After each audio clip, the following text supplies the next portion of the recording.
Sheikh Hasina, of course, the entire interesting thing here is that Sheikh Hasina is talking. ठीक है, उसने बात करनी शुरू कर दी है. This is the second time इन्होंने कुछ बात करी है. वहां पर Bangladesh has been in under shock since the announcement itself. भाई जब से उसने बोला कि साहब मैं ये लेक्चर देने वाली हूं, तब से ही मेल्टडाउन वहां पर चल रहा है. इसीलिए जॉय ने बोला था कि भारत के ईस्ट पे एक नया पाकिस्तान तैयार हो रहा है और काफी हद तक हो भी है. भारत के लिए इसलिए हेडेक है क्योंकि 4000 किलोमीटर से ज्यादा का बॉर्डर बांग्लादेश और भारत. 2 साल पहले सत्ता से बेदखल होने और देश छोड़ने के बाद बांग्लादेश की पूर्व प्रधानमंत्री शेख हसीना ने पहली बार दुनिया के सामने आकर एक ऐसा जलजला ला दिया है जिसने दक्षिण एशिया की राजनीति में इस वक्त भूचाल ला दिया. कह रहे जी दुनिया को हम बताना चाहते हैं कि बांग्लादेश के अंदर दहशतगर्द आ गए हैं, हम नहीं है. अच्छा, ये बिल्कुल वही प्लेबुक है कि जो लार्जली अब क्योंकि ये पावर में नहीं है, प्राइम मिनिस्टर मोदी ने बड़ी कोशिश की इनको पावर में रखने की. इवन के प्रेसिडेंट बाइडेन को बड़ी रिक्वेस्ट की कि इनके साथ डिसएंगेज ना किया जाए. इसीलिए जॉय ने बोला था कि भारत के ईस्ट पे एक नया पाकिस्तान तैयार हो रहा है और काफी हद तक हो भी है. भारत के लिए इसलिए हेडेक है क्योंकि 4000 किलोमीटर से ज्यादा का बॉर्डर बांग्लादेश और भारत का मिलता है. A country that has immense potential, और बांग्लादेश ने करके भी दिखाया इन द पास्ट. सिर्फ पोटेंशियल तक नहीं, ग्राउंड पे बांग्लादेश ने काम किया है. चाइना को अगर बांग्लादेश में इंटरफियर करना है, आराम से कर सकता है, क्योंकि जो पैसे बांग्लादेश को चाहिए वो चाइना के लिए रेजगारी है, चिल्लर है, पॉकेट चेंज है. बांग्लादेश का चिकन नेक से कोई लेना देना नहीं है, because Bangladesh and India have never had a military conflict. ये जो लड़ाई है बांग्लादेश नेशनलिस्ट पार्टी की और अवामी लीग की, ये लड़ाई बहुत पुरानी है. अब बांग्लादेशी फौज किसी की इतनी इज्जत नहीं करती कि कुछ सालों के बाद उसको ना मारे तो उनको जान से मार दिया, और उन्हीं की फौज ने उनको जान से मार दिया. प्रोटेस्ट हुई कि साहब ये रिजर्वेशन जो है ये नहीं होना चाहिए. शेख हसीना ने हटा दिया. बीच में बांग्लादेश की कोर्ट आती है और कोर्ट इसको दोबारा लगा देती है कि नहीं रिजर्वेशन. लेकिन भारत के लिए एक डिप्लोमेटिक हेडेक बनने वाला है. आज नहीं तो कल, नहीं तो परसों ये बनेगा. कौन कौन लोग हैं, कौन कौन ऐसी ताकतें हैं कौन सी जो चाहती हैं कि भारत के लिए डिप्लोमेटिक हेडेक बने, उसके बारे में भी डिस्कस करूंगा. दोस्तों आज बात करेंगे हम बांग्लादेश की. Sheikh Hasina the ousted prime minister of Bangladesh, पिछले 2 साल से वो भारत में रह रही हैं. उनका यह कहना है कि इस साल दिसंबर के पहले, यानी कि नए साल के पहले मुझे जाना है बांग्लादेश, मैं वापस जाऊंगी. तो उनके कई सपोर्टर्स ने यह बोला कि अगर आप जाएंगे तो आपको मार डालेंगे, किसी केस में फंसा देंगे. बांग्लादेश में कुछ भी हो सकता है, क्योंकि वहां पे जब इलेक्शन होते हैं दोस्तों, तो हारने वाली पार्टी सिर्फ हारती नहीं है, वो खत्म हो जाती है. ये बांग्लादेश का इतिहास रहा है, वो खत्म हो जाती है. कोशिश ये की जाती है कि उससे उम्मीद छीन लो. अब ये तो इलेक्शन में नहीं हारी, इनके खिलाफ एक किस्म का कू हो गया. जो स्टूडेंट के प्रोटेस्ट थे, आप देखिए ना कितनी खूबसूरती से इस पूरे मैटर को घुमाया गया. बात यह थी कि जिन्होंने स्वतंत्रता के लिए लड़ाई लड़ी, मैं बात कर रहा हूं मुक्ति योद्धा की, मुक्ति बाहिनी की, 1971 की बात है, जब ईस्ट पाकिस्तान बांग्लादेश बना, तो उनके जो बच्चे थे उनको रिजर्वेशन दिया गया. प्रोटेस्ट हुई कि साहब ये रिजर्वेशन जो है ये नहीं होना चाहिए. शेख हसीना ने हटा दिया. जो मैंने रिसर्च करी है, शेख हसीना ने हटा दिया. जब शेख हसीना ने रिजर्वेशन हटा दिया तो मामला फिर ठंडा पड़ गया, क्योंकि लोगों ने बोला ठीक है, जो हमारी मांगे थी वो पूरी हो गई. बीच में बांग्लादेश की कोर्ट आती है और कोर्ट इसको दोबारा लगा देती है कि नहीं रिजर्वेशन लगना चाहिए. अब इसमें शेख हसीना का कोई लेना देना नहीं, कोई भी लेना देना नहीं शेख हसीना का. लेकिन फिर वो मामला इतना आगे बढ़ जाता है और उसमें जमात इस्लामी अपना हिस्सा डालता है, उसमें पाकिस्तान का ISI अपना हिस्सा डालता है, कि पूरा मामला पलट जाता है और मोहम्मद यूनुस बन जाते हैं chief adviser of the Bangladesh government और चीफ एडवाइजर ऑफ बांग्लादेश, यानी कि बांग्लादेश के सर्वे सर्वा. ये सारी की सारी कहानी आपको पता है दोस्तों. लेकिन उसके पीछे एक स्टेटमेंट और है. सजीव वाजिद जॉय, ये बेटे हैं शेख हसीना के, और उन्होंने क्या बोला है सुनिए. What should concern India most is Bangladesh has become another Pakistan on India's eastern side. जो मैंने शुरुआत करी थी ना वीडियो की, कि भारत के ईस्ट में एक और पाकिस्तान बन रहा है, he is the one who said it. और ये शेख हसीना के बेटे हैं. वो कहते हैं कि बिल्कुल पाकिस्तान की, भारत के पूर्व में पाकिस्तान की एक डुप्लीकेट कॉपी तैयार हो रही है, जो सोच में, विचार में, एटीट्यूड में बिल्कुल पाकिस्तान है. जब आप पाकिस्तान की बात करते हैं, आप ये कहते हैं कि religious radicalisation, terrorism, failed economy, failed diplomacy, unstable. ये 4-5 चीजें जब आप सोचते हैं पाकिस्तान के बारे में तो आपको यह समझ में आता है. कोई भी आदमी जो थोड़ा सा पढ़ता लिखता होगा उसको यही समझ में आएगा पाकिस्तान के बारे में. उसी की एक फोटोकॉपी भारत के पूरब में तैयार हो रही है. और ये करवा कौन रहा है दोस्तों, इसके ऊपर भी बात हो जाए. अच्छा, ये जो लड़ाई है, सबसे पहले मैं आपको यह बात बता दूं कि ये जो लड़ाई है बांग्लादेश नेशनलिस्ट पार्टी की और अवामी लीग की, ये लड़ाई बहुत पुरानी है. इन दोनों के फाउंडर कौन थे? जो अवामी लीग है, अवामी लीग के फाउंडर थे शेख मुजीबुर रहमान. बंगबंधु के नाम से लोग जानते हैं, father of the Bangladeshi nation, जिन्होंने पूरा जिन्होंने लीड करा पूरा मामला बांग्लादेश के इंडिपेंडेंस के लिए। बड़ी इज्जत थी, लेकिन वही चीज है कि बांग्लादेशी फौज किसी की इतनी इज्जत नहीं करती कि कुछ सालों के बाद उसको ना मारे तो उनको जान से मारती है, और उन्हीं की फौज ने उनको जान से मार दी। Sheikh Hasina, of course, the entire interesting thing here is that Sheikh Hasina is talking. ठीक है, उसने बात करनी शुरू कर दी है। This is the second time इन्होंने कुछ बात करी है। वहां पर Bangladesh has been in under shock since the announcement itself. भाई जब से उसने बोला कि साहब मैं ये लेक्चर देने वाली हूँ, तब से ही मेल्टडाउन वहां पर चल रहा है। In the last 2 years, ये पहली बार है कि वो ऑन स्क्रीन आई या in person she gave a address, लेकिन वो बीच बीच में she has been talking to her supporters. वो ऑनलाइन उनकी मैसेजेस आती रहती थी, online audio clips, but after coming to India this was her first in person press conference, और उसमें उनके साथ उनके मिनिस्ट्री में जो लोग थे, कुछ लोग they were present in this meeting, physically कुछ लोग प्रेजेंट थे, वर्चुअली बहुत लोग जुड़े थे। His son was there, Sajib Wazed Joy, and Shakibul Hasan जो उनके एक बहुत बड़े क्रिकेटर हैं वो भी थे। और सुनने में आया कि आफ्टर ये कल की मीटिंग के बाद शकीबुल हसन के कोई एक घर को अटैक किया गया बांग्लादेश में, सुनने में आया है एज पर मीडिया रिपोर्ट्स। तो the significance of her choosing 5th of August is very important, क्योंकि जुलाई अपराइजिंग के बाद जो रेजिम चेंज वहां पे हुआ that happened on 5th of August। दूसरी चीज है, उन्होंने ये कहा कि she wants to return to Bangladesh. अब बांग्लादेश रिटर्न करने का भी उन्होंने जो एक हिंट दिया that she wants to return in December 2026। December 2026 में अगर वो 16th of December होता है, I will not be surprised. 16th of December is basically the day, literally officially वो बता सकते हैं कि जो इंस्ट्रूमेंट ऑफ सरेंडर साइन होने के बाद there was surrender of Pakistan.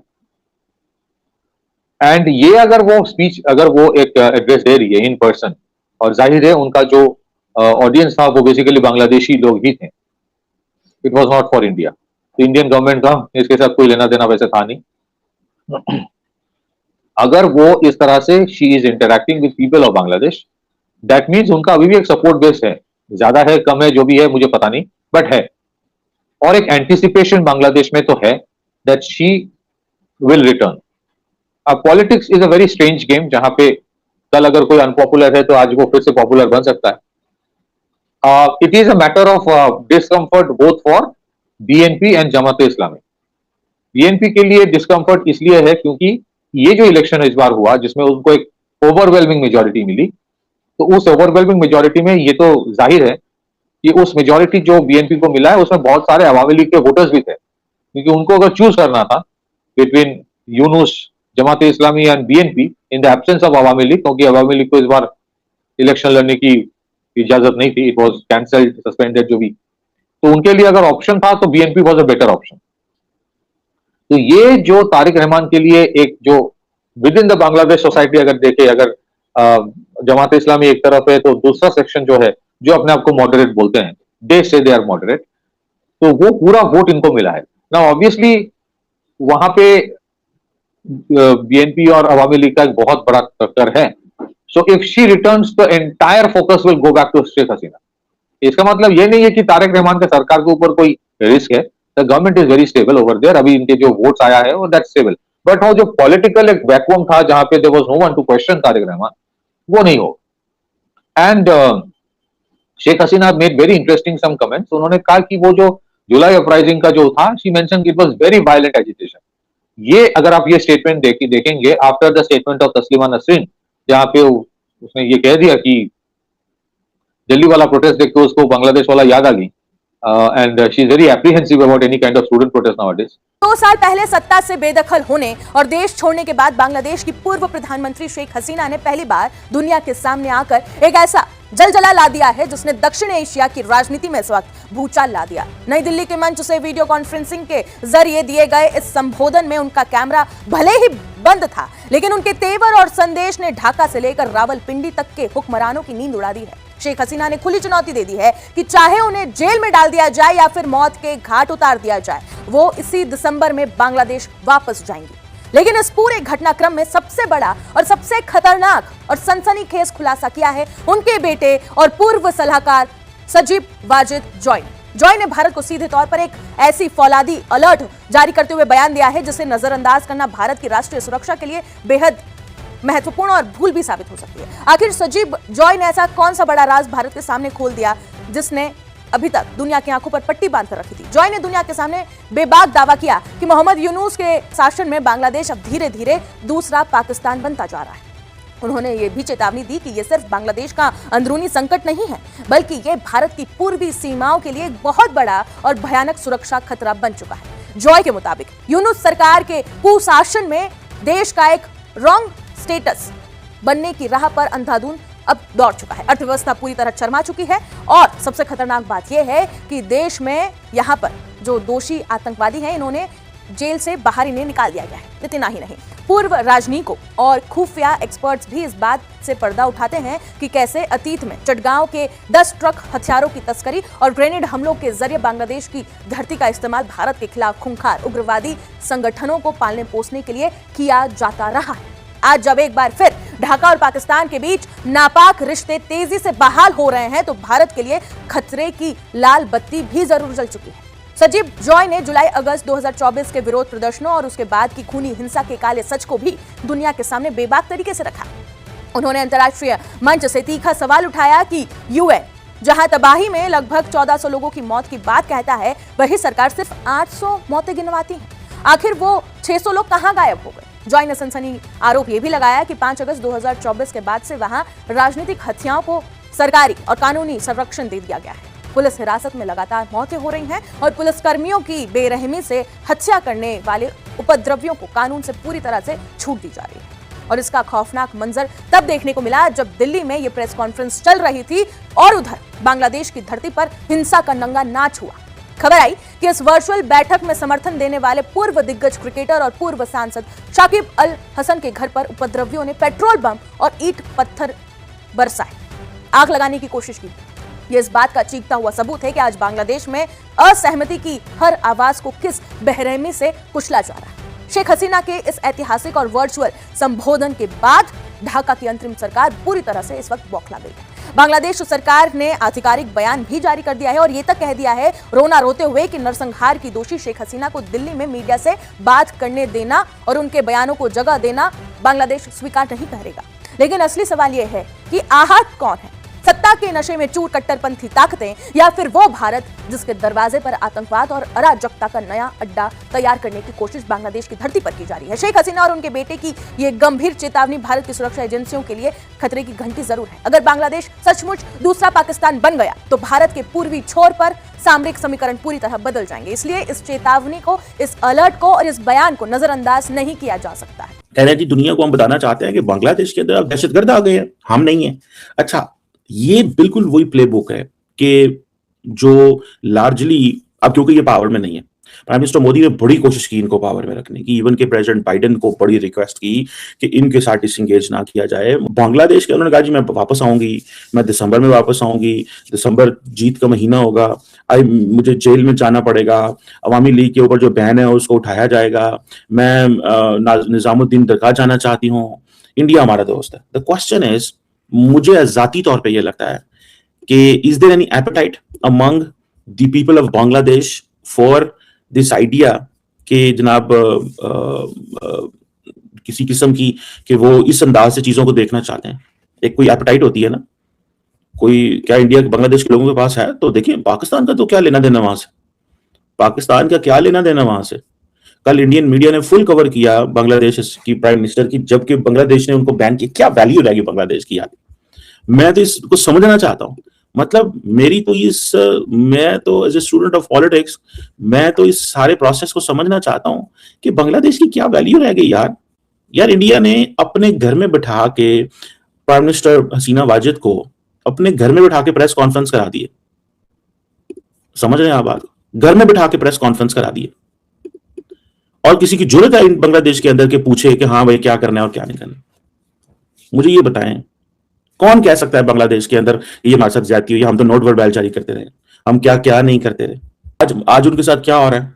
आज उनको कहा जा रहा है, और ये वो जारी बात है, कोई और तो नहीं कह रहा। उनको जो लाइन लेंथ दी गई थी, अगर to be honest and frankly अगर मैं बात करूं, जो लाइन लेंथ उनको दी गई थी वो यही लाइन लेंथ थी ना कि भैया आपने यही बात करनी है कि बांग्लादेश जो है वो दहशतगर्दों के हाथ में चला गया। बांग्लादेश दहशतगर्दों के हाथ में चला गया। अब दहशतगर्द है बांग्लादेश के अंदर। अब ये पैगाम जो है वो देना चाहते हैं। अदर देन दैट वो कहते हैं ठीक है, हमें कोई मसला नहीं है, हम सारा कुछ ठीक है, हमें हमें वो जिसे कहते हैं ना ओके है। अब मैं देख रहा हूं जो हसीना वाजिद ने बातें की हैं, क्या मैं कभी कोई ये अलाउ कर सकता हूं? अच्छा, अब वो अमेरिका को भी क्रिटिसाइज कर रही हैं हसीना वाजिद, और वो कह रही हैं कि भाई ये जो अमेरिका की एडमिनिस्ट्रेशन है इसका फोकस ट्रेड पे है, डेमोक्रेसी और ह्यूमन राइट्स पे नहीं है। तो अब जो डेमोक्रेसी एंड ह्यूमन राइट्स का जो कुछ बांग्लादेश में हुआ, ठीक है, आप क्या समझते हैं लोगों ने बांग्लादेश के अंदर डेमोक्रेसी ह्यूमन राइट्स आपके दौर में नहीं देखे या देखे? ठीक है जी, इंडिया की गवर्नमेंट हसीना वाजिद को बहुत अच्छे से ट्रीट कर रही है। क्या बांग्लादेश के लोग चाहते हैं कि हसीना वाजिद वहां पे जाएं? बांग्लादेश के लोग तो हसीना वाजिद को मांग रहे हैं वापस। और मुझे लगता है, आप देखिए ना, हसीना वाजिद साहबा जो बात कर रही हैं कि इंडिया हमारा बड़ा अच्छा दोस्त है और उसने हमारी बड़ी मदद की 90 में, क्या बांग्लादेश के लोगों के अंदर ये इंडिपेंडेंटली देखने की जरूरत है विदाउट हसीना वाजिद, जिन्होंने बहुत देर तक 1971 लिबरेशन दिस दैट पाकिस्तान के जो विलन पेश किया। मतलब सवाल मुझे ये भी पता है कि अभी जो तारक रहमान है वो भी डरे डरे हैं, वो भी उतना खुल के नहीं बात कर रहे, क्योंकि उनको पता है कि यार ये होगा ये कि हमारे लोग जो हैं वो क्या उसे बोलते हैं, उनके ऊपर प्रेशर आ जाएगा, उनके ऊपर प्रेशर आ जाएगा। और ये प्रेशर इस तरह का आएगा कि we won't be able to do anything, हम कुछ भी नहीं कर सकेंगे।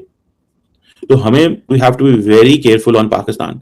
पाकिस्तान के ऊपर हमें बहुत ज्यादा केयरफुल रहना होगा, ये वो कहते हैं। तो हमें बहुत ज्यादा केयरफुल रहना होगा पाकिस्तान के ऊपर। हमें पाकिस्तान के साथ उस तरह इतना करीब भी नहीं आना, हमें इतना करीब भी नहीं आना, इस चीज को भी देखना है। बांग्लादेश के हालात सच में बहुत ज्यादा खराब चल रहे हैं। तो वहां जो भी कुछ हो रहा है दोस्तों, उसको लेकर पूरे रीजन चिंता बनी हुई है।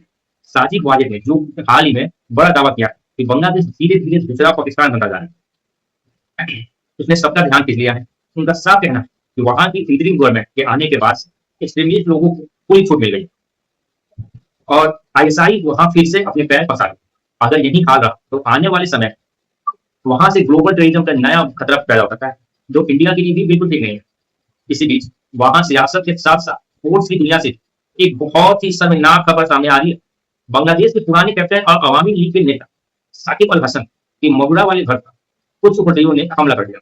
बताया जा रहा है कि जब से शेख हसीना ने वर्चुअल प्रेस कॉन्फ्रेंस किया है और साकिब ने उसमें हिस्सा लिया, तभी से वहां के गुस्से में बड़े लोग उनको निशाना बना रहे हैं। उनको उनके घर पर पथरबाजी की गई और पेट्रोल पंप से आग लगाने की कोशिश की हुई। बहुत अजीब सी बात है। घबराने की बात ये नहीं है कि उनका परिवार उस वक्त घर पर नहीं था, नहीं तो कोई बड़ा हादसा हो सकता था। दूसरी तरफ शेख हसीना ने भी ऐलान कर दिया है कि चाहे उन्हें गिरफ्तार कर लिया जाए या मौत की सजा मिले, वो दिसंबर में बांग्लादेश जरूर लौटेंगे। वहीं वहां की सरकार लगातार इंडिया से उनके स्ट्रेटेजन की जीत भी कर रही है। इन सब चीजों की वजह से वहां की पॉलिटिकल माहौल पूरी तरह से गर्म, और आने वाले दिनों में इसका असर इंडिया बांग्लादेश के रिश्तों और पूरे साउथ एशिया की सिक्योरिटी पर पड़ना पक्का है।